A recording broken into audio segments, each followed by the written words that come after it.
So ayun mga bro, habang naglalakad tayo dito sa may seawall ng Diamante Prieto Diaz, eto, naabutan natin tong mga mangingisdang may binababang isda. Ayun, napakalaki. Ang laking malasugi.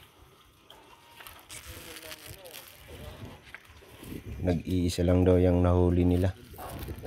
Tawag nila sa pamamaraan ng pagbinit nila ay hila-hila. Sa hila-hila daw yan na kuha. Ang haba. Ganda ng seawall dito mga bro. Ang lawak. 2 ways. Dalawang sasakyan. Sasya. Salbong. Ito binuhat na nila. Diretso dun sa may kubo.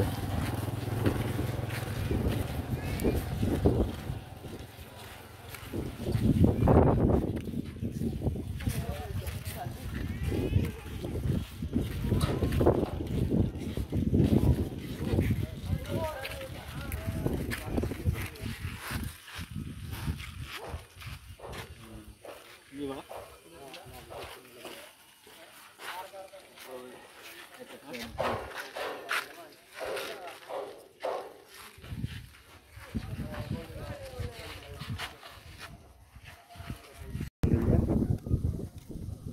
Nakula. May mga dalawang tipo eh, no?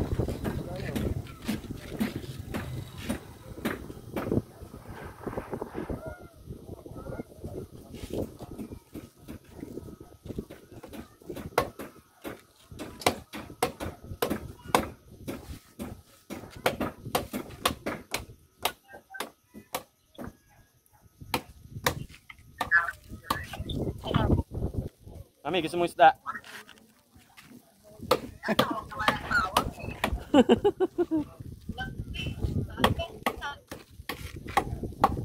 Laki no? Laki naman yan, grabe. Ano yan? Blue Marlin. Blue Marlin. Yan naman kaya. Kakahuli lang oh. Ay, manong papa. Ang laki na no. Kasi Tayo ng pakpak oh.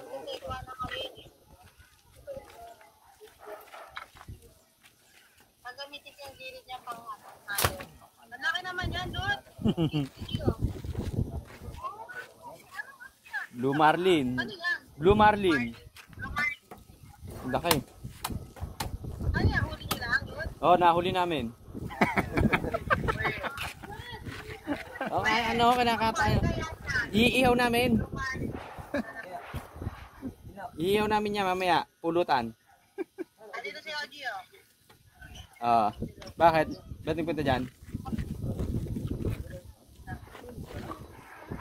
Dati na isa. Sabi ko.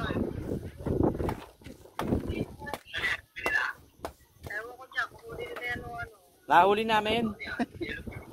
Blue Marlin. Yung pakpak. Sarap ihaw nito. Mag-uwi nga ako. Kamalaki niya, mag-uwi ka. Mag-uwi ako ng ano. Mga ano. Ano ba yan? Sugpo. Pagka may nakita kami sugpo.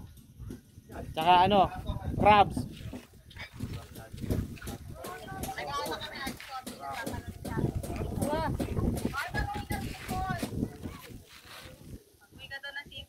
Oo, mag-uwi ako. Bibili ako.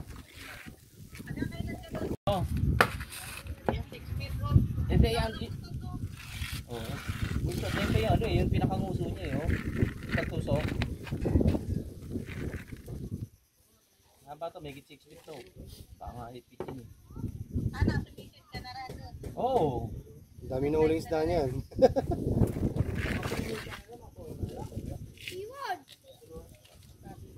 Babakit ako sa ninahuli ko isda pre eh.